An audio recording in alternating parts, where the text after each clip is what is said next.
আমরা বলছি যেভাবে আছে সেভাবে সংরক্ষিত করুন। মালদায় এরকম বহু মসজিদ আছে বা সারা দেশ ভারতবর্ষে আছে যেগুলো খুঁড়লে তার তলা থেকে হিন্দু আর্টিফ্যাক্টসের সন্ধান পাওয়া যায়, কিন্তু সব জায়গায় তো সেটা সম্ভব নয়।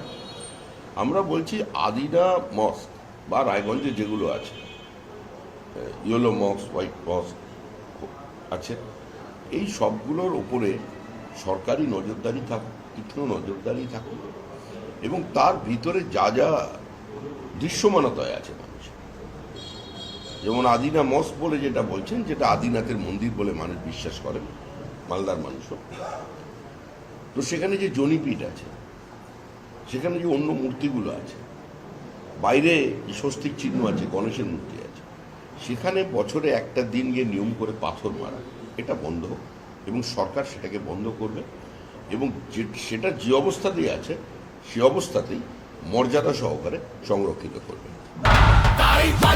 হয় আউট ভরসাইন, বিজেপিকে ভোট দিন।